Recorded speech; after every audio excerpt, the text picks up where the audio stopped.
Rahmatullahi wabarakatuh. A'udzu billahi minasyaitonir rajim. Bismillahirrahmanirrahim. Alhamdulillahilladzi arsala rasulahu bil huda wa dinil haqq liyudhhirahu 'alad dini kullih wa kafa billahi shahida. Ashhadu an la ilaha illallah wahdahu la syarika lah. وأشهد أن محمدا عبده ورسوله اللهم صل وسلم وبارك على رسوله الأمين وعلى آله وأصحابه أجمعين رب اشرح لي صدري ويسر لي أمري واحلل عقدة من لساني يفقه قولي سبحانك لا علم لنا إلا ما علمتنا إنك أنت العليم الحكيم ولا حول ولا قوة illa billahil aliyyil azim. Alhamdulillah.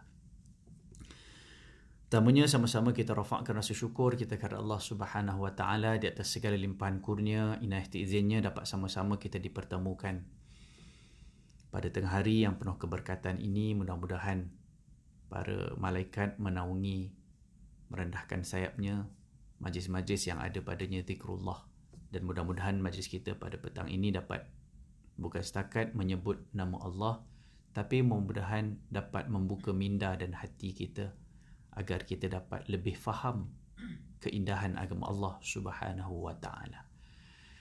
Muslimin muslimat yang dirahmati Allah, mungkin dalam slot tazkirah pada tengah hari ini saya akan cuba bawa perbincangan berkaitan dengan apa yang mungkin boleh saya namakan sebagai the big picture of Ramadan. Bagaimana kita nak cuba melihat Ramadan dalam rupanya yang luas. Ialah kita dah menuju pada malam-malam terakhir Ramadan. Satu, mungkin ada yang tercari-cari apa sebenarnya yang aku nak capai. Dan nak ujung dah ni, apa KPI yang aku nak kejar. Yang kedua, boleh jadi juga ada orang yang dah letih. Aduh, dah ujung dah ni macam kena pula ada pula suara-suara pagi tadi contohnya. Ui, malam tadi Lailatul Qadar lah. Pagi ni pula bangun tengok, ush, cerah, lain macam. Dia punya suasana macam malam Lailatul Qadar. Dah ada pula kata, kalau dah Lailatul Qadar tak payahlah. Nak kejar-kejar lagi malam-malam. Malam tadi dah confirm dah. Contoh. Maka mudah-mudahan dengan perbincangan kita pada tengah hari ini dapat membuka minda kita. Adakah sekadar itu yang kita cari, ataupun mudah-mudahan kita dapat lebih besar, nampak benda yang lebih besar daripada itu. Untuk itu saya mungkin mulakan sebagai mukaddimah, mengajak diri saya dan tuan-tuan, puan-puan untuk kita merenung. Perasan ataupun tidak, hari ini bila kita bercakap tentang sesuatu, biasanya kita akan mudah terkesan dengan apa orang kata. Bila orang kata gitu, kita pun ikut gitu. Sampai tak perasan, takut-takut sesuatu itu hilang makna dia. Contoh, tuan-tuan, biasa kita hantar anak kita pergi sekolah. Anak kita pergi sekolah nak apa? Setengah budak tanya dia kenapa pergi sekolah. Dah kawan-kawan pergi sekolah, takkan tak pergi sekolah? Pergilah sekolah. Pergi sekolah sebab kawan-kawan pergi sekolah. Kedua, ada juga yang akan kata, mak saya hari-hari sebut nak A, nak 5A lah, 6A lah, 10A. Maka sampai ke besar, A. Maka itu dia punya target. Nak dapat A sebanyak mungkin. Seolah-olah itu dia punya target. Dan tak nafi juga ada setengah. Kenapa pergi sekolah? Takut mak bapak marah. Akhirnya dia buat kerana takut mak bapak marah. Mak bapak meninggal dengan dia tak pergi sekolah. Ini contoh benda-benda yang boleh berlaku sekeliling kita. Maka untuk itu, nak katanya, anak tadi dia terbentuk dengan apa yang ada di persekitaran. Maka takutnya benda yang sama boleh jadi berlaku pada Ramadan. Contoh, masyarakat kita bila sebut, bulan Ramadan bulan apa? Secara umum orang kata bulan Ramadan bulan puasa. Maka sedar tak sedar? Lah puasa. Kita faham puasa itu puasa, tapi Ramadan itu lebih besar daripada puasa. Tapi boleh jadi anak kita. Anak kita membesar, puasa. So dia punya fokus puasa saja. Sama juga tuan-tuan, perasan tak perasan bila sebut puasa, puasa itu bermula subuh berakhir dengan maghrib. Sedangkan maghrib nak sampai ke isyak, isyak nak sampai subuh, wow. Lailatul Qadar pun masa tu. Tapi takut orang tak nampak dah. Maka begitulah juga bila sebut malam. Time buka puasa kita dengan anak-anak, kita pun kata, Jangan lupa pergi tarawih. Kita faham maksud tarawih tu luas. Anak tu, tarawih. Dia tanya, bang, tarawih mula pukul berapa? Biasa isyak 8.30. Lepas tu imam biasa dia buat tahlil dulu. 9 suku baru start. Maka yang siap nak 9 suku baru nak pergi masjid. Sebab dia nak pergi tarawih. 9 suku. Ya Allah. Besar isyak lagi daripada tarawih sebenarnya. Tapi kadang-kadang orang dah tak nampak qabliyahnya, ba'diyah. Lebih best lagi, pukul 10 atau 9.45, dah habis 8 dia pun balik. Sebab mindset dia tarawih. Sedangkan kalau dia belajar hadis Nabi SAW, Nabi pesan, annahu man qama ma'al imam hatta yansarif, kutiba lahu qiyamul lailah. Siapa yang berdiri semayang dengan imam, maknanya imam isyak kita isyak, imam tarawih kita tarawih, imam witir kita witir, hatta yansarif, sampai imam tu beredar. Imam balik, kita pun balik. Apa Nabi kata? Kutiba lahu qiyamul lailah. Dah tertulis bagi dia, dia dah bangun sepanjang malam. Tarawih 3 rakaat je lagi. Tapi sayangnya sebab dia mindset tarawih. Maka, witir tak apalah, tak payah pun tak apa. Sebab tu bila tengok benda-benda macam ni, kita risau kalau tiba-tiba Ramadan pun orang ikut apa yang orang cakap. Sedangkan bila tengok Al-Quran, tengok hadis Nabi, sayangnya ya Allah, satu hari 24 jam tu kita kena skor. Bukannya siang saja. Sebab tu ramai je time buka, habis dia punya Ramadan. Yang lebih malang lagi, minta maaf sebut, orang perempuan. Kena pula malam terakhir ni. Bang, datang bulan lah pula. Saya tak boleh puasa. So, my Ramadan is over. Sebab dia rasa puasa je segala-galanya. Benda lain dia tak nampak. Sebab tu, saya nak ajak tuan-tuan dan puan-puan, muslimin muslimat, jom kita tengok apa yang Allah cakap tentang puasa di bulan Ramadan. Menariknya tuan-tuan dan puan-puan, bila sebut tentang puasa di bulan Ramadan, ialah dalam Quran ni nak cakap tentang solat, zakat, haji, bersepah. Depan Al-Baqarah, tengah, belakang, surah lain, sampai sepenuh Quran ada cerita. Tapi kalau nak cerita tentang puasa di bulan Ramadan, menariknya tuan-tuan kalau buka mushaf. Okay, siapa yang boleh capai Quran, boleh nak capai Quran. Allah sepertinya rangkumkan cerita tentang puasa dan Ramadan pada gugusan ayat-ayat Ramadan. Kat mana? Suratul Baqarah ayat 183 hingga 187. Berapa ayat tu? 5 ayat. Fokus kat situ. Cuma mungkin masa tak begitu nak mengizinkan kita kupas panjang. Saya fokus 3 ayat ataupun 3 poin je. Yang pertama, sebagai foundation asas kita kenal apa itu puasa. Untuk itu, boleh tak kalau kita mulakan dengan sedikit game? Jangan serius sangat. Boleh. Simple je. Keluarkan jari telunjuk masing-masing. Okey. Nak minta pandangan agak-agak tuan-tuan dan puan-puan, bila datang bulan Ramadan, agak-agak anggota mana yang paling kita terasa? Lagi-lagi kita tengah hari macam ni kan. Anggota mana yang paling kita rasa sangat-sangat terkesan dengan datangnya bulan Ramadan? Sila tunjuk dengan jari telunjuk anda. Daripada ujung rambut, ujung kaki, kat mana anggota yang paling terasa? 1, 2, 3. Tu dia. Ramai tunjuk kat perut. Tak kurang juga tekak. Kering dah tengah hari dah ni.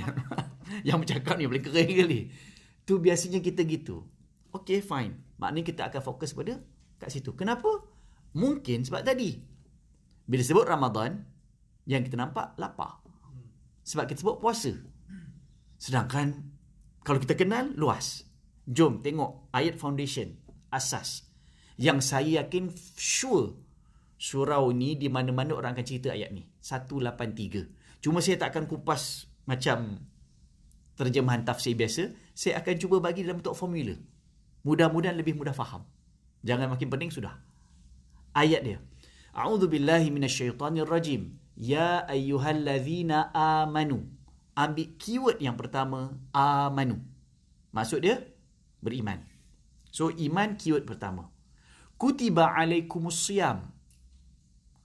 Difardukan ke atas kamu puasa. Ambil keyword yang kedua, siyam. Siyam apa maksud dia? Puasa. Iman, puasa. Kama kutiba alal ladzina min qablikum la'allakum tattaqun. Ambil keyword yang ketiga, takwa. Kita biasa dengan ayat ni.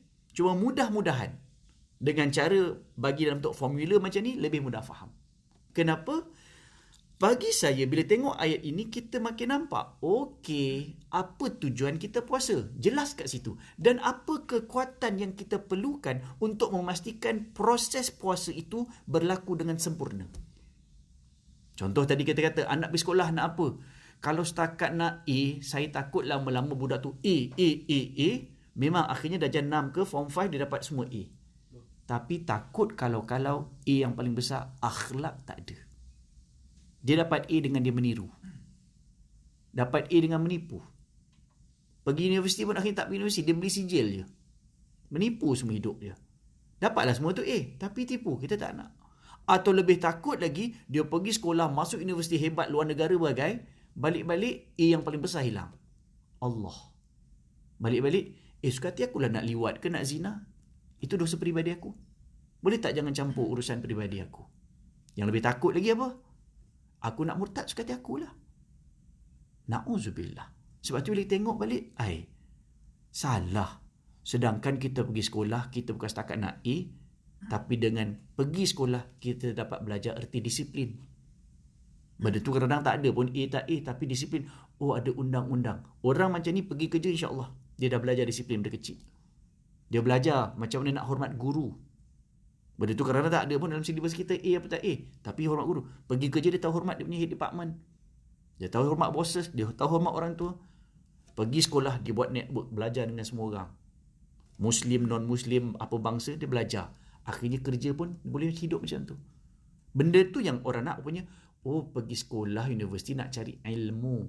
Luas. Bukan setakat nak A. Tapi ruginya bila orang kejar A, hilang benda yang besar. So macam tu juga puasa. Untuk apply 3 keyword tadi tu, jom kita pakai satu formula ataupun model sistem orang panggil IPO. Input, Process, Output. Input apa dia? Input yang kita nak keyword pertama, iman. Iman inilah yang paling penting supaya proses puasa berlaku dengan sempurna. Kalau tak, nescaya tuan-tuan akan terkenang kepada hadis Nabi SAW. Maksudnya apa Nabi kata? Kam min sa'imin, berapa ramai orang yang puasa, tapi akhirnya yang didapat lapar dan dahaga. Sebab tu minta maaf, kalau kita fokus dekat sini, tadi kita kata kat mana kan? Nescaya kita fokus, buka ni nak makan apa. Dan orang Malaysia sangat risau kalau bazar Ramadan tutup. Dia fikir nak sahur, nak muri. Sebab fokus dekat sini. Saya suka dalam poin nombor 1 ni, ajak let's upgrade our Ramadan. Daripada cerita perkara yang membatalkan makan, minum dan benda yang bersifat syahwat, kemaluan, naikkan kat sini. Dekat sini tempat duduk Ramadan. Kenapa? IPO, input tadi tu iman, puasa tu is just a process. Goal yang kita nak, output yang kita nak adalah taqwa. Taqwa Nabi yang pesan. At-taqwa hahuna. Wa yushiru ilaihi thalathan. Nabi kata takwa tu dekat sini. Sebab tu bila ada yang dekat sini, insya-Allah automatically mata kita jaga, mulut jaga, telinga jaga, semua sekali jaga sebab kita dah jaga yang dekat sini. Jom saya nak buktikan pula. Betul ke Ustaz iman yang paling penting? Betul. Contoh. Cuba tengok sahur. Berapa ramai yang sahur? Minta maaf, sahur je kot. Sahur itu merujukkan kepada macam mana iman kita nak bersahur. Seorang, bang, sahur bang. Sahur, kau ni sahur macam budak-budak je. Tak matilah puasa tak sahur. Dosa ke? Tak dosa. Batal ke? Tak batal. Tapi itulah level puasa dia. Sebab dia nampak sahur itu sekadar untuk tahan lapar. Sangat fizikal. Kalau orang yang ada iman, sahur, kan Nabi yang suruh, lain dah. Ataupun paling tidak tak sampai level Nabi. Dia kata, aku rasa nak sahur lah esok. Kau kejut aku esok. Kenapa? Takut lapar. Walaupun dia punya niat tadi takut lapar, at least dia dah bangun, dapat pahala dah. Tapi seorang lagi, bukan Nabi ke suruh kita sahur? Maka aku bangun sebab Nabi suruh. Lain dah. Kedua, Nabi buat. Ketiga, Nabi pula kata, fa inna fis sahuri barakah. Sesungguhnya pada sahur ada keberkatan. Berkat. Kau percaya ke berkat? Kalau Nabi cakap mesti betul. Akhirnya dia bangun, dia sahur, betul berkat. Contoh macam mana erti berkat? Tuan-tuan, kita sahur katalah pukul 5. Makan-makan 2-3 suap dah kenyang dah. Nak makan setengah mana sahur?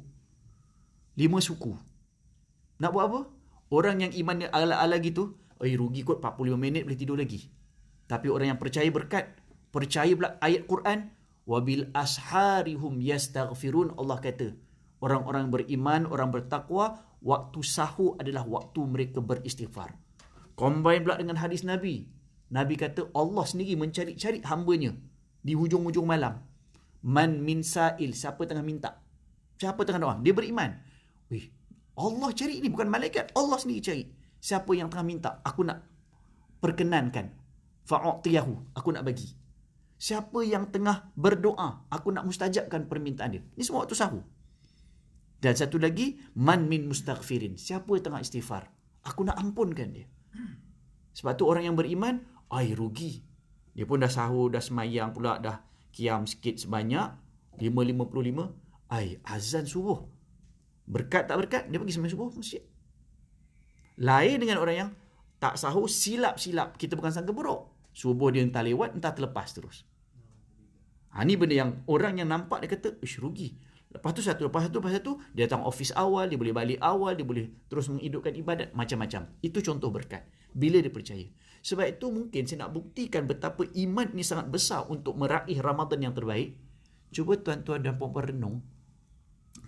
Apakah peristiwa besar yang berlaku kepada Nabi SAW di bulan Ramadan? Banyak. Tak sempat. Ambil 2 cukup. 1. Apa dia berlaku dalam Ramadan, tuan-tuan? Sejarah 17 Ramadan. Perang apa? Perang Badar.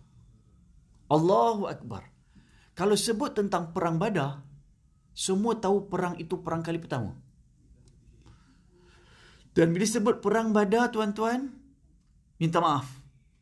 Orang bila sebut perang, orang nampak fizikal. Tapi minta maaf, macam saya sebut tadi, bila tengok perang Badar yang berlaku kepada Nabi SAW, dia bukan fizikal sangat. Dia satu perang yang sangat spiritual. Sangat menguji iman. Kenapa? Semua tahu Nabi kan nak mintakan Abu Sufyan, kafilah perdagangan dia punya harta. Dah, mana tak si Abu Sufyan ada geng, dia lalu depan Madinah, daripada Mekah dekat bawah, dia nak pergi ke Syam, lalu Madinah kalau kita lah. Itu macam motor aku je. Sebab Nabi kan dengan sahabat dia hijrah pergi Madinah, harta dia tinggal. Bila harta dia tinggal, lalu mahu tak? Itu aku punya kereta, itu aku punya. Yang kawan ni bawa depan nak pergi jual kat Syam. So on the way back, Nabi tahu. Sebab ingat Nabi orang Mekah juga. Sebab tu kita biasa baca surah Li'ila fi Quraisy. Cerita tentang orang Quraisy. Ila fihim rihlatash shita'i was-saif. Allahu Akbar. Tu kata tengok Quran ni best, tuan-tuan. Rihlah, perjalanan, trip. Shita dengan saif. Shita ni musim sejuk. Orang Arab Quraisy bila musim sejuk dia turun pergi ke Yaman. Ni dia punya trip. Bila musim panas dia pergi ke Syam. Yaman selatan, Syam utara, Mekah tengah-tengah. Sebab tu Allah bertuan-tuan kalau tengok pada sudut tu pun, hebat Allah pilih Nabi lahir kat Mekah. Bukan saja-saja. Kalau perasan, Mekah tu sangat strategik. Center of the world. Utara, selatan, timur, barat, Mekah tengah. Sebab tu, lawa lah jumpa Ustaz. Beli kat mana? Mekah. Made in China. Segala trading berlaku dekat situ. Daripada zaman tu lagi. Sebab tu bila Nabi bawa barang pergi ke Syam, pergi ke Yaman, barang Syam sekali bawa. Yang tuan-tuan kalau perasan, sebenarnya bukan matlamatnya perdagangan. Perdagangan itu hanya alat. Matlamatnya Islam. Bila bawa barang dagangan pergi ke Yaman, Yaman kan ada selatan sebenarnya tuan Arab. Daripada situlah Islam sampai ke tanah Melayu. Sampai ke India, sampai ke apa. Tanah Melayu masa itu Melaka. Melaka copy paste Mekah. Sebab Mekah tengah-tengah, kan utara selatan. Melaka sebiji je. Dia copy paste, dia buat macam mana? India dengan China. Kat tengah-tengah. Copy paste. Sebab tu Islam sampai ke China. Itu ikut jalan sini. Yang ke Syam tadi, bawa ke utara. Syam ni negara dia kalau zaman sekarang, Syria, Lebanon, Jordan, Palestin. Bila barang dagangan sampai sana, Islam sampai sana. Dan kalau tuan-tuan perasan, itulah negara-negara Mediterranean. Laut Mediterranean, barang dagangan sampai, Islam sampai, pedagang sampai ke Spain. Cover dah. Ini, jangan cakap dalam Islam tak ada strategic planning. Allah ajar dah benda tu. Tapi sayang hari ni ramai orang travel tapi bawa diri, tak bawa agama. Tak bawa Tuhan. Tak introduce Allah, introduce diri sendiri je. Cari followers untuk diri sendiri. Tak cari followers Allah. Yang tu tak ke mana kita. Nabi ajar benda ni semua alat kerja. JKR ke, apa benda nama ke, itu kerja. Tapi yang kita bawa sebenarnya agama. Berapa ramai orang yang nak kenalkan agama. So tahniah.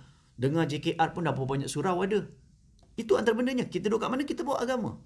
Jadilah engineer, jadi lawyer, jadi accountant. Alhamdulillah. Yang penting agama kita bawa. Dan agama tu tak mesti dengan kopiah. Semua benda tu agama. So nak katanya, Nabi dah tahu. Musim panas, dia akan naik ke atas. Sebab tu perang Badar berlaku di bulan Ramadan. Ramadan musim panas. So Nabi dah tahu time mana. Cuma Allah tak izinkan. Allahu Akbar. Ni kata, sangat spiritual. Boleh je Nabi nak tahan. Boleh je Nabi nak ambil. Tapi bila balik, Abu Sufyan dah teridu. Kita guna bahasa kita, Allah tak izinkan Nabi. Cuba bayangkan Nabi dengan para sahabat dapat jumpa, minta balik. Jadi perang ke apa masa tu? Apa agak-agak image yang akan berlaku? Gila kata kerajaan Islam, tapi gila harta. Sampai sanggup nak perang, nak ambilkan kami harta benda. Allah tak izinkan. Allah lepaskan. Abu Sufyan Nabi tak jumpa, tapi Abu Sufyan dia pandai dihantar satu utusan namanya Damdam Al-Ghifari. Damdam ni kalau kita orang media lah. Dia sampai kat Mekah, ikut riwayat, dia lepas. Dia kelar-kelar badan dia, baju dia koyak buat terbalik, apa bagai kudanya katanya dia potong telinga lah apa. Apa persepsi yang terbentuk orang Mekah masa tu? Dom, kau kan pergi bisnes. Takkan pergi bisnes macam ni sekali. Macam kena bunuh, macam kena perang. Kalau kau nak tahu, inilah Muhammad punya kerja. Tuan-tuan, daripada dulu lagi orang sentiasa burukkan imej Islam. Islam agama keganasan. Sayang tak sayang, hari ni orang Islam sendiri cakap Islam agama keganasan. Sedih tak sedih, orang Islam disebut Islam tertegak dengan mata pedang. Itu semua ayat orientalis. Ekstremism. Ni semua ayat daripada zaman tu, zaman jahiliah. Nabi tak sentuh, tak jumpa pun. That's why kenapa orang Mekah 1000 boleh datang. Sejauh 400 lebih kilometer. Mindset satu, nak bunuh Nabi. Dan semua tahu jahiliah kerja bunuh, kerja apa.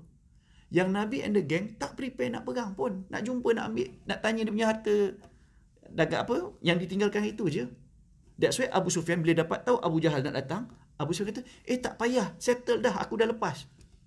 Abu Jahal kata, apa barang dah siap-siap, takkan nak break balik. Jalan. Selagi tak mati, kita tak pesta darah dengan Nabi, jangan kita belasah cukup-cukup. Yang tu yang akhirnya 1000 nak lawan 313. 1000 ni memang cukup kelengkapan. Yang 313 bukan mindset nak perang. That's why barang pun tak cukup. Sebab saya kata dia bukan fizikal. Ibarat kita lah Malaysia, Harimau Melaya. Nak lawan Manchester United ke Manchester City. Allah. Liverpool tak sebut nampak gaya. Contoh kan. Pergi-pergi, datang jauh-jauh dari UK, cukup tim dia 11. Malaysia 3 player. Agak-agak nak main tak? Tak payahlah bro, kita minum kopi ke ngetih sudahlah. Takkan nak lawan, gila kot. Aku boot pun tak ada. Lebih kurang gitu. JC pun tak sempat basuh. Yang ni 11 cukup. Perfect. Tak lawan.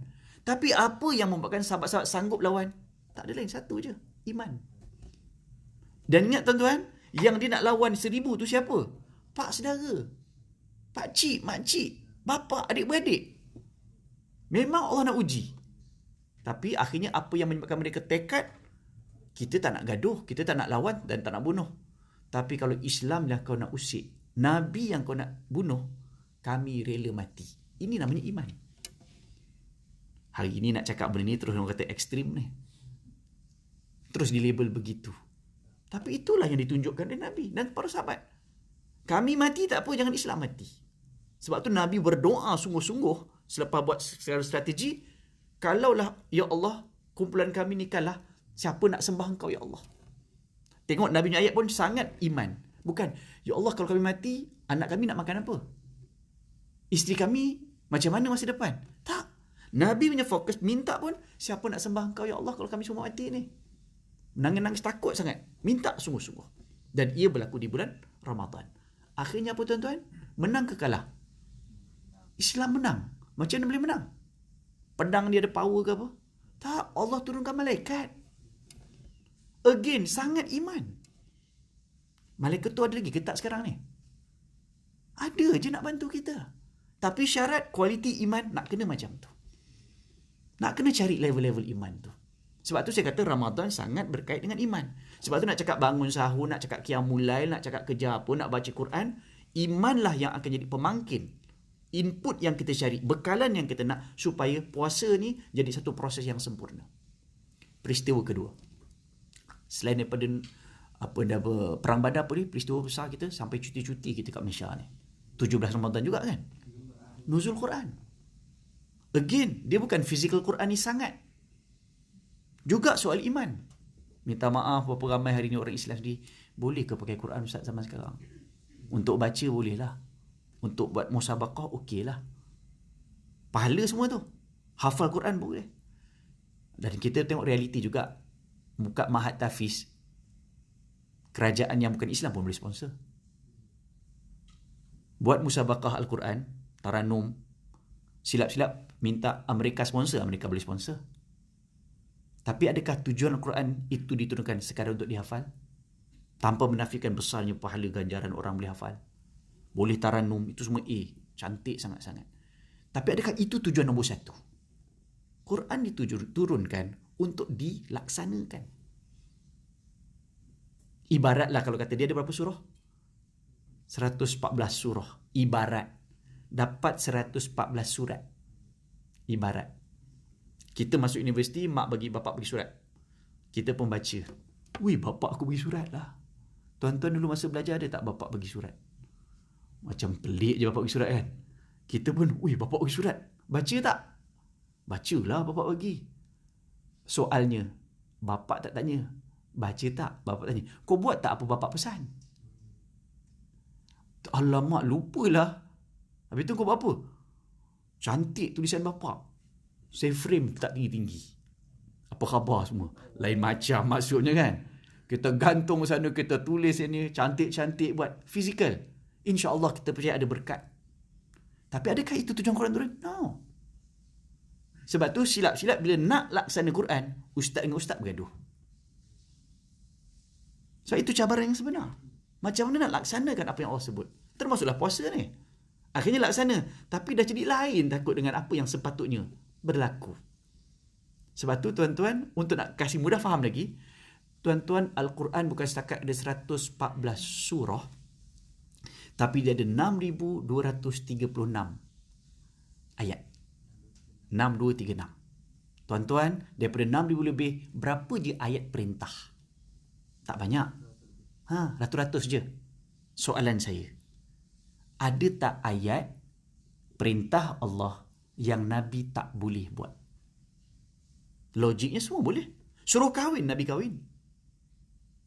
Suruh tinggal riba, tinggal arak, semua Nabi boleh buat. Suruh perang, Nabi boleh perang. Tapi perasan tak? Minta maaf kalau saya salah. Ikut bacaan saya, ada satu yang Nabi tak boleh buat. Sampai ke sudah. Bukan ayat ke-100. Ayat pertama. Ayat pertama apa tuan-tuan? Ayat pertama turun daripada Nabi. Iqra. Apa maksud Iqra? Baca. Nabi boleh tak baca? Nampak tak kat situ? Bagi saya lah, saya boleh tenung, tadabur. Punya banyak ayat, kalau pakai logik manusia. Ayat pertama kot, buatlah yang bedtime stories. Once upon a time, there was a prophet. Kisah Nabi Yusuf ke? Kisah Nabi Adam dengan Hawa ke? Tak, itu bukan ayat pertama. Ayat pertama itu sudah perintah. Perintah tu pula bukan perintah yang Nabi boleh buat, yang Nabi tak boleh buat. Dan Nabi tak pernah buat. Sangat menguji iman. Tengok senario dia. 40 tahun Nabi duduk kat Mekah. Orang sayang Nabi. Al-Amin, Al-Amin. Semua puja, sayang Nabi. Tiba-tiba sampai masa umur 40. Kita pun kalau umur biasa 40 tu dah matang lah. Makin matang. Nabi tak selesa dengan persekitaran. Itu fitrah. Takkan 40 tahun hidup keliling orang berzina lah, minum arak, bunuh, gaduh, musuh, benci. Ini bukan hidup. Nabi tak selesa. So Nabi punya perasaan, aku kena cari solution. Apa Nabi buat? Nabi tak burukkan Abu Lahab. Nabi tak burukkan Abu Jahal. Itu bukan cara Islam. Condemn orang, burukkan orang, buat persepsi. Tak. Nabi cari jawapan. Apa Nabi buat? Nabi naik Gua Hira. Siapa yang pernah pergi Gua Hira, dia luas sikit Mekah, tak jauh, 5 km lebih kurang, 6-7 lah. Lepas tu naik 45 minit lebih kurang. Dan naik gua tu kecil je, besar ni kot, seorang dua je boleh masuk. Tapi depan tu macam tingkap sikit, macam lubang. Dan lubang tu boleh kita tengok nampak Kaabah. Bagi saya lah, zaman sekarang saya istilahkan ibarat Nabi diajar untuk buat retreat. Pergi keluar sikit, tapi pemikiran fikir macam mana nak selesaikan masalah yang ada kat depan mata tu. Bukan duduk kat dalam kita tak nampak masalah. Think out of the box, kata orang putih. So Nabi duduk keluar sikit, tengok macam mana naik turun. Sampailah masanya Allah turunkan malaikat Jibril. Peluk Nabi. Iqra, baca. Apa respon Nabi mula-mula? Ma ana biqari. Aku mana boleh baca? Nabi tipu ke? Tak. Nabi jujur. Spontan. Tapi minta maaf kalau guna bahasa sedikit kasar. Bila Nabi kata Nabi tidak membaca, Nabi tak boleh baca, Nabi taat tak perintah Allah tadi? Taat tak? Allah suruh baca. Nabi baca tak? Sebab, kalau guna bahasa, minta maaf lah kalau kasar sikit, Nabi jawab pakai logik. Aku mana boleh baca? Selagi mana pakai logik, memang tak buat. Puasa. Oh, mana boleh mati kot aku puasa. Beranak. Gila beranak, pecah perut aku. Kalau kita pakai logik. Tapi minta maaf, zaman sekarang kita dibentuk dengan logik. Sampai hilang iman. Perintah Allah, mana boleh Ustaz? Zaman dulu boleh lah. Zaman sekarang mana boleh? Zaman itu orang Arab boleh lah Ustaz. Nabi, kita bukan Nabi. Semua kita pakai logik. Apa respon malaikat Jibril bila Nabi kata tak boleh? Nabi peluk lagi. Apa malaikat Jibril peluk lagi? That's why tuan-tuan minta maaf. Bila cakap soal agama, jangan marah bila orang tak faham. Sebab mungkin belum sampai lagi. Sepatah je kot Iqra. Aku tak boleh baca.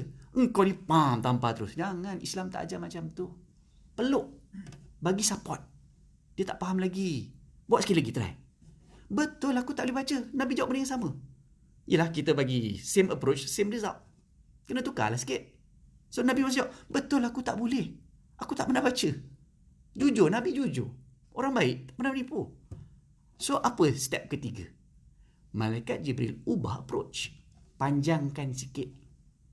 Bagi elaboration. Baru orang faham.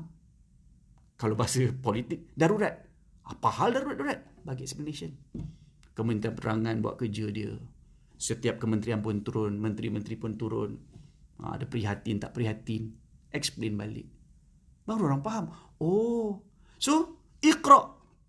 Kali ketiga, Iqra bismi rabbikal ladzi khalaq. Apa maksud dia tuan-tuan? Baca. Kalau guna bahasa kita, baca Muhammad bukan dengan nama engkau. Bacalah dengan nama Tuhan kamu. Bukan Tuhan lain, Tuhan kamu. Siapa dia? Iqra bismi rabbikal ladzi khalaq. Dia yang jadikan. Allahu Akbar. Perasan tak tuan-tuan? Kalau saya guna ayat mudah, Muhammad, baca jangan kena nama engkau. Bacalah dengan nama Tuhan kamu. Dia yang jadikan kamu. Muhammad, bukan Allah tak tahu kau tak boleh baca. Dia yang jadikan kau tak membaca.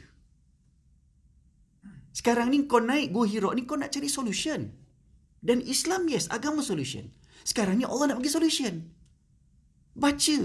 Bahasa lain, percayalah solution ada daripada Allah. Allah nak bagi kau solution. Engkau kata Mekah ni penuh dengan arak, penuh dengan gaduh, benci, musuh. Ini bukan Islam. Sekarang Allah nak bagi. So, pecahkan mental block tu dulu. Kalau kamu masih rasa, tak boleh, tak. No. Islam ajar kita logic is very important. But there is something beyond logic. Nama dia iman. Itu bezakan kita dengan yang bukan Islam. Tapi tak mudah. Sebab tu jangan marah. Malaikat Jibril peluk Nabi. Baca. Contoh bos mudah saya. Ustaz ceramah. Tapi Ustaz jangan ceramah pakai nama Ustaz. Maksudnya apa? Ustaz janganlah ceramah nak suruh orang kenal Ustaz. Ceramahlah dengan nama Allah. Buat tu kerana Allah. Bukan untuk personal interest. Buatlah kerana supaya orang kenal Allah. Orang tak kenal ustaz pun tak apa. Dan cuba bayangkan semua manusia buat benda yang sama.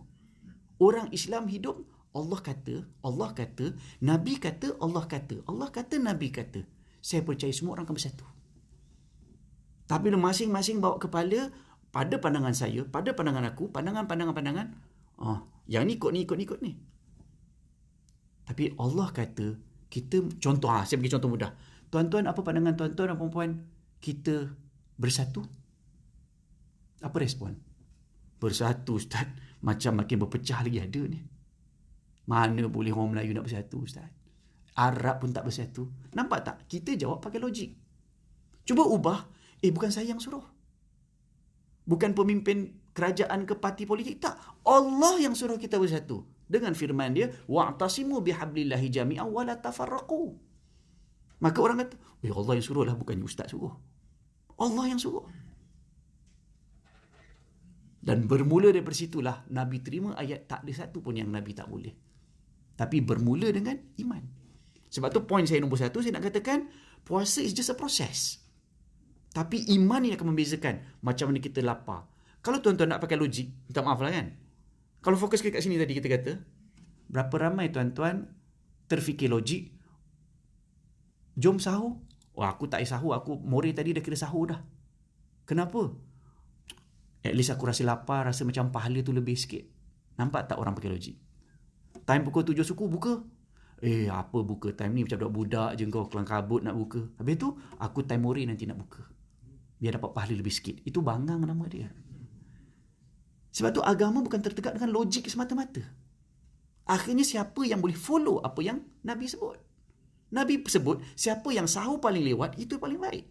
Siapa buka paling awal, itu yang paling baik. Akhirnya, siapa yang boleh taat Allah betul-betul. Tapi hari ini banyak orang, semua dia kupas. Puasa yang penting lapar lah, tengok. Kenapa? Apa target bang? Apa KPI bang puasa? Saya puasa 1 je. Dapat kurang 5 kilo pun okey dah. Such an achievement. Abang, Ramadan ni kalau bisnes mesti untung. Saya target 3,000 je Ustaz.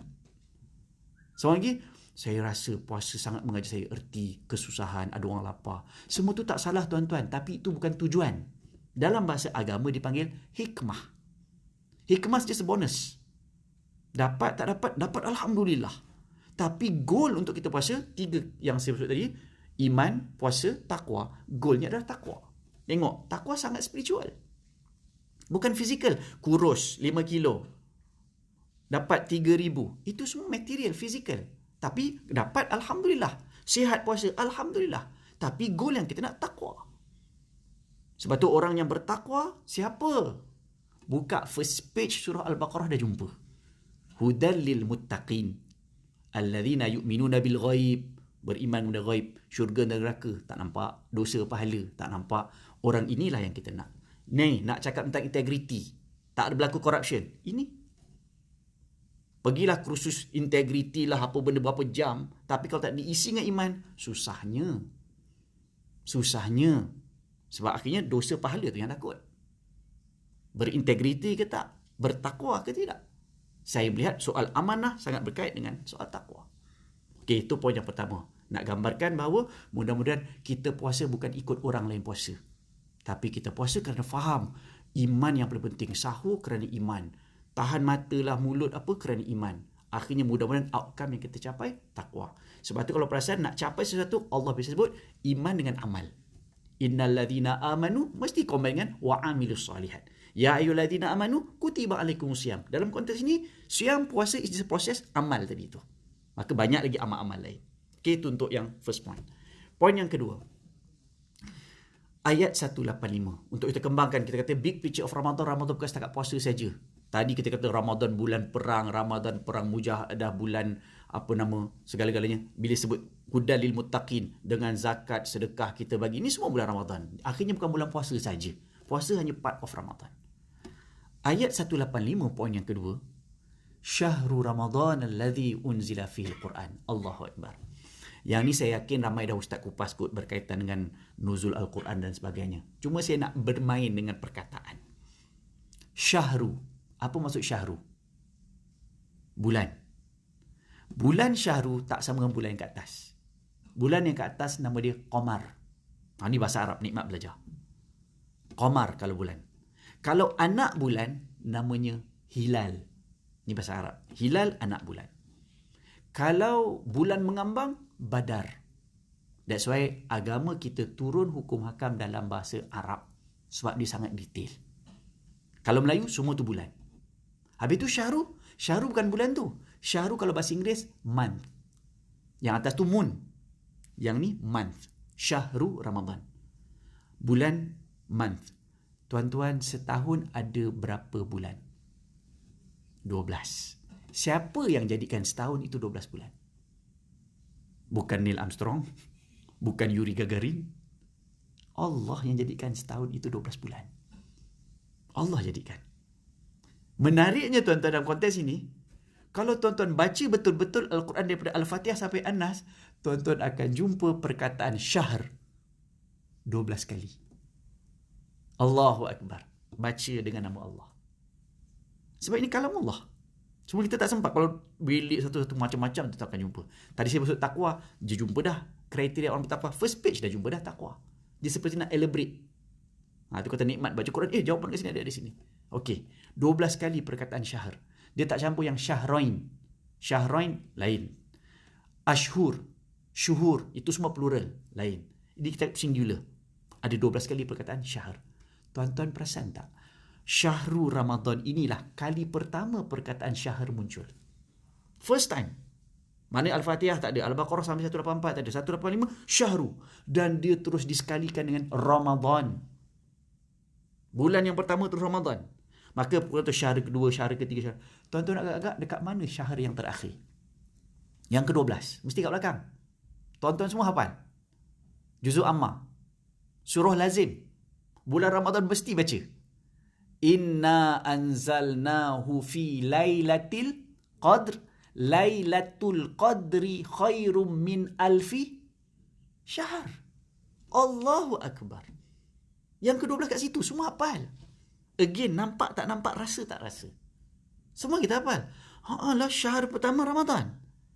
Alfi syahrin, yang terakhir syahr, cerita tentang satu malam yang gandaannya lebih daripada 1000 bulan. Sebab tu bulan bukan bulan atas. Bukan 1000 bulan ke tu. Durationnya 83 tahun lebih.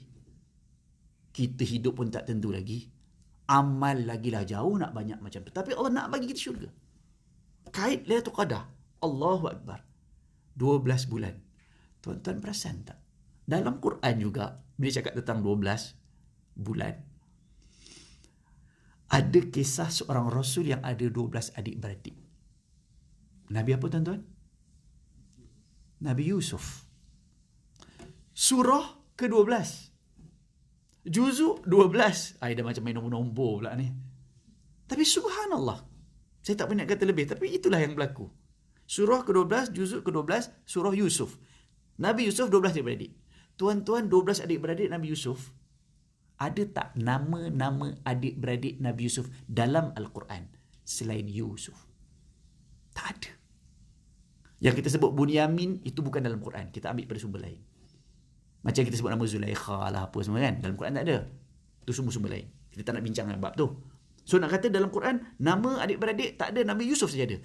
Tuan-tuan bila sebut tentang Ramadan, adik-beradik bulan Ramadan, ada tak dalam Quran? Syawal, Zulqaidah, Zulhijjah, tak ada. Yang ada Ramadan saja. Dan inilah Syahrul Ramadan. Seolah-olah, ni saya punya pandangan, seolah-olah nak kata cantiknya Yusuf, tak nampak dah adik-beradik lain. Tuan-tuan, kalau kita kenal cantiknya Ramadan, tak pandang dah Syawal nak kelang kabut apa tak. Fokus, tetamu mahal ni ada dengan kita. Seolah-olah indahnya tuan-tuan. Cuma tuan-tuan dalam masa sama, apa maksud Ramadan dia? Berpuluh kali kita dah jumpa Ramadan. Kenal kita. Ramadan bahasa Arab. Maksud Ramadan adalah panas. Ramad, panas. Bila ada alif nun dalam bahasa Arab, sangat. Ghufran, Rahman, maknanya luasnya rahmat. Ramadan panas sangat-sangat. Jom kita pakai logik sekejap. Agak-agak kalau di KL ini panas, Malaysia ini panas, kita minta apa turun? Hujan kan? Hujan, alif nun juga kat belakang. Tuan-tuan, itu logik kita. Kita rasa bila panas, minta hujan. Allah bagi syahrul Ramadan alladhi unzila fihi al-Quran. Bila panas, tuan-tuan, pakailah Al-Quran. Lebih sejuk daripada hujan. Dan Allah yang turunkan. Kita masih pakai logik. Ekonomi kita teruk, Ustaz. Mana taknya kita masih pakai sistem riba. Kita masih bergantungan judi. Minta maaf sebut perkataan-perkataan ini. Kita tak percaya kita mesti bergantung kepada sistem kapitalis. Mana boleh sistem Islam. Pakai Al-Quran. Sejuk ekonomi kita. Berkat ekonomi kita. Masalah sosial, Ustaz. Oh, sosial kita dengan LGBT. Dengan sugar daddy. Apa yang tak ada ni, takut. Kembalilah pakai Quran. Sejuk balik. Kita sebagai mak bapak risau. Kita ni mudah-mudahan boleh survive. Anak cucu tak tentu lagi. Dengan ancaman macam-macam ada depan mata. Politik, lagilah nak kata. Takut kalau hari ini dimomokkan sampai orang dah tak percaya kepada politik. Sebab tidak pakai Quran. Cuba tengok politik Nabi. Politik Al-Quran macam mana? Hebat tak hebat Nabi, perjuangan Nabi jadi ahli politik bukan bergaduh. Nabi jadi Perdana Menteri lah, kita kata, jadi ketua dekat Madinah. Ada perang tak? Tak, dia hijrah aja. Dia hijrah daripada Mekah, datang Madinah, orang angkat jadi ketua. Bukan dia gila kuasa. Orang yang angkat dia.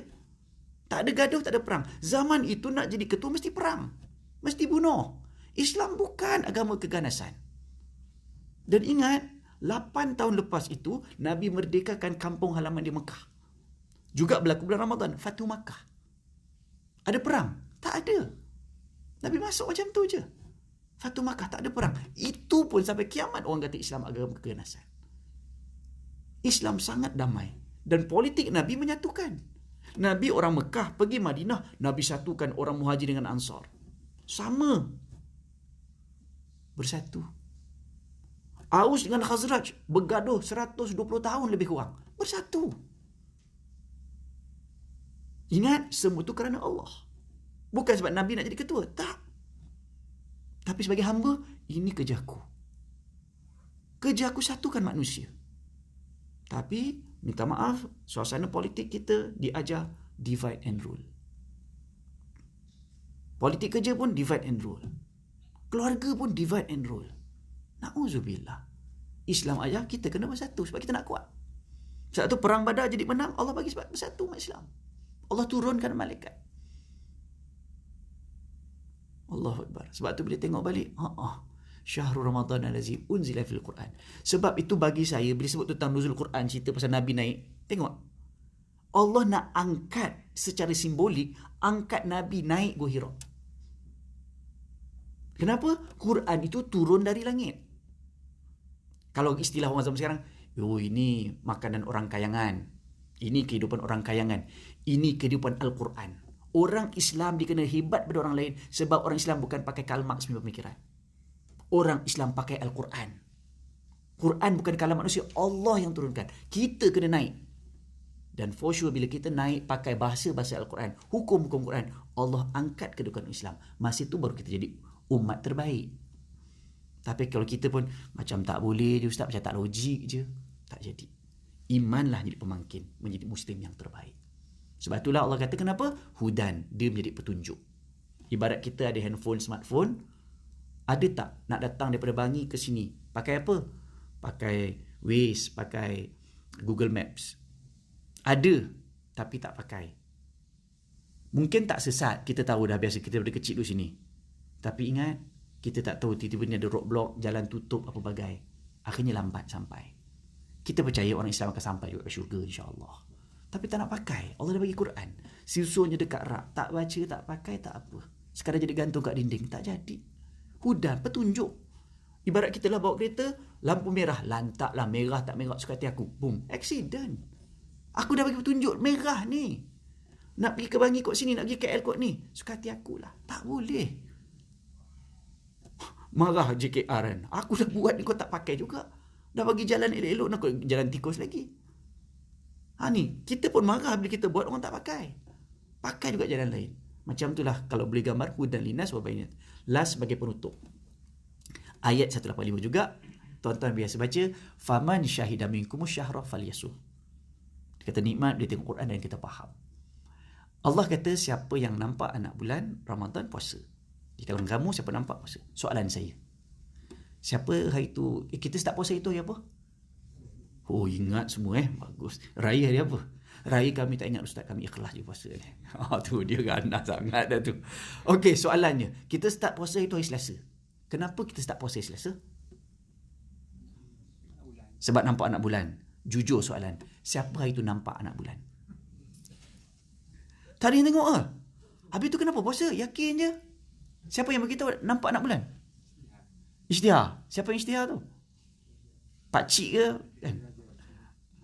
Minta maaf lesson learn bagi saya. Minta maaf tu Sri.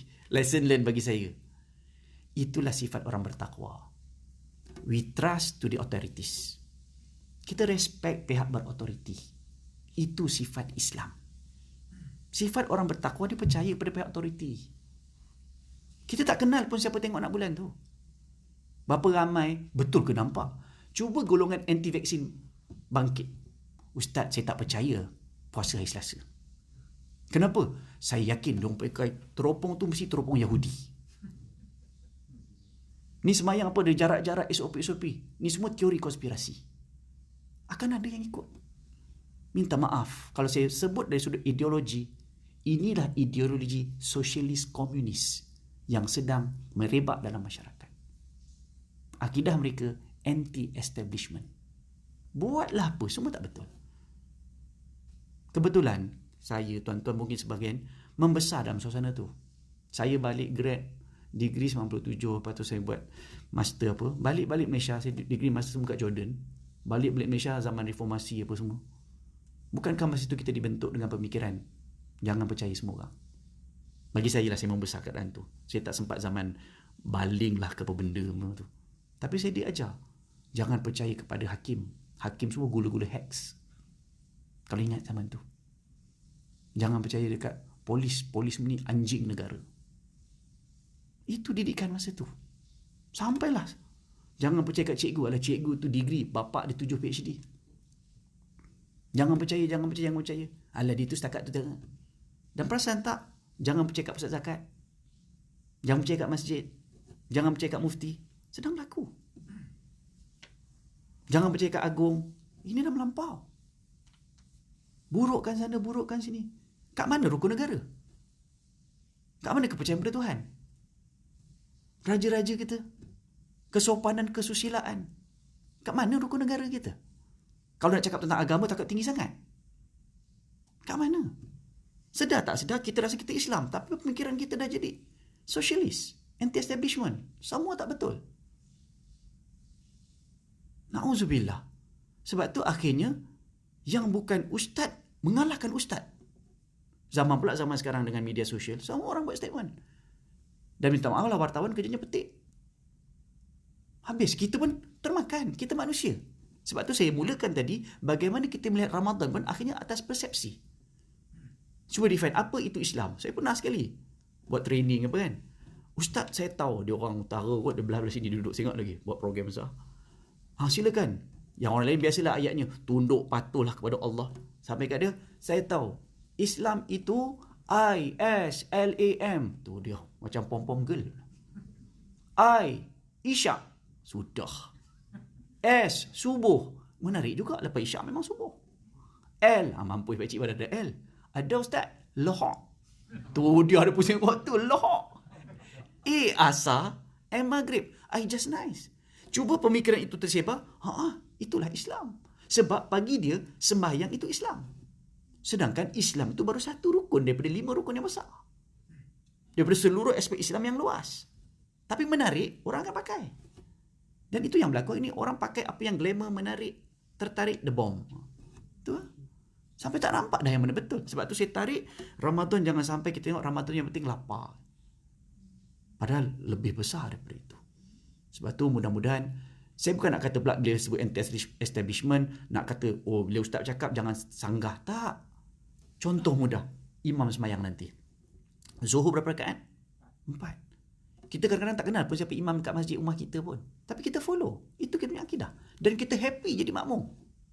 Tapi kalau imam salah, tiba-tiba dia sembahyang Zuhur 5 rakaat. Apa makmum nak buat? Tegur ke diam je? Tak berani tegur, nanti kena bawa kerja nanti. Tak, kalau salah wajib. Bukan kata nak tegur ke tak sunat, tak, wajib tegur kalau salah benda yang besar. Tapi yang tegur biarlah yang dekat-dekat. Ini kat tandas, subhanallah, tengah meneran subhanallah juga. Ini semua ada. Nak kata kalau ada pemimpin yang salah, dia mesti ada dia punya orang kiri kanan. Bagi yang tu dekat dulu. Kita kadang tak tahu cerita. Imam, ni malam ni tarawih ni saya nak baca qiraat sikit. Rakaat pertama tu nanti saya baca ada qiraat. Yang kat belakang pun apa benda qiraat ni, dia pun baca wadduha. Yang kat bilik air, subhanallah. Allah. Persepsi terbentuk kan? Salah. Padahal dia dah beritahu dah, aku nak baca qiraat. Lepas tu yang kat belakang, oh bengong tu imam. Tahulah Kelantan, kecik Kelantan maya. Orang wadduha dia wadduha. Logik, habis mufarakah. Siap yang kat belakang tu yang sosialis, undur, imam undur, habis kau. Yang seorang lagi, imam bodoh. Semua batal. Imam tak batal, tuan-tuan. Kalau kita belajar agama, imam tak batal. Imam salah, betul dia salah. Tapi sebenarnya dia bagi tahu. Yang tak datang tu yang tak tahu. Samalah imam 5 rakaat ke kan? Yang belakang tegur, subhanallah. Tengok tuan-tuan, nak tegur pun bukan dengan nama imam, bukan nama kita, dengan nama Allah. Subhanallah. Apa maksud dia sebenarnya ya? Imam salah tu. Saya pun biasa buat salah. Kita semua salah. Yang tak pernah salah Maha Suci Allah je. Imam pun seronok orang tegur macam tu. Ini tegur ya Allah macam tak boleh nak betulkan dah, macam mana adab kita. Sebab tu saya percaya puasa sangat cantik kalau kita faham ibadat in the bigger picture. Bukan sekadar nak lapar. Lapar is just a process. Supaya kita mengisi bukan hanya tentang perut tapi kat sini. Sebab tu penutupnya last, bukankah akhirnya kita orang Melayu kan diajar ikut resmi padi. Makin berisi makin, apa maksud dia? Kerana budak-budak zaman sekarang makin berisi makin tunduk, makin kenyang makin ngantuk. Jam. Orang kita diajar makin berisi dengan ilmu, kita pun makin merendah diri. Betul? Saya percaya kita pergi next level. Orang Melayu Islam dulu ajar, bila masyarakat, keluarga, anak, isteri kita makin terisi dengan ilmu dan iman, makin tunduk kepada Allah. Bukan manusia sangat. Bila dia tunduk kepada Allah, dia tahu nak tunduk pada manusia. Tapi kalau dia tunduk pada manusia, tak tentu lagi dia tunduk kepada Allah. Sebab tu Melayu dulu sangat Islamik. Sebab roh dia Islam. Sampai kat kita hilang dah, British buang nilai-nilai Islam. Dia tinggal Melayu yang kosong, tanpa ilmu, tanpa iman. Kita suka bersorak aja. Tu yang kata menang sorak kampung Tegadai. Wal'iyahzubillah. Sebab tu tuan-tuan, akhir habis 30 Ramadan datang 1 Syawal. 1 Syawal namanya apa? Idul Fitri. Kita kembali meraihkan fitrah kita. Fitrah kita apa? Kita mana ada dosa lahir. Masa inilah Ramadan, buang semua dosa. Kita masih lahir ada tak benci? Benci ke dekat orang Cina ke India ke? Tak ada. Islam tak ajar pun. Buang benda tu. Ramadan ajar kita benda-benda ni. Kembalikan fitrah. Tak ada benci kat orang lah.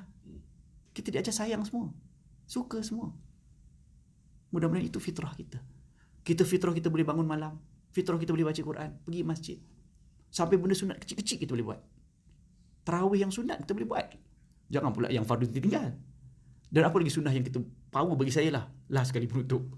Satu sunnah yang bagi saya luar biasa orang kita boleh buat. Kita buka puasa dengan tamar, tuan-tuan. Bulan lain tak tentu lagi korma tu dekat rumah. Tapi bulan Ramadan, benda yang tak ada kat Malaysia, tuan-tuan. Ke kurma dah ada dekat Sarawak ke? Tak ada. Tak ada. Kita sanggup import jauh-jauh. Ini kurma mana? Iran. Iran pun Iran lah, makan tak jadi Syiah aku. Tak, ni sunnah. Akhirnya kita boleh terima semua benda, tak jadi fanatik sempit, tak. Kita jadi sangat. Benda sunat tu kita boleh cari. Padahal boleh je buka dengan tembikai ke durian ke, boleh.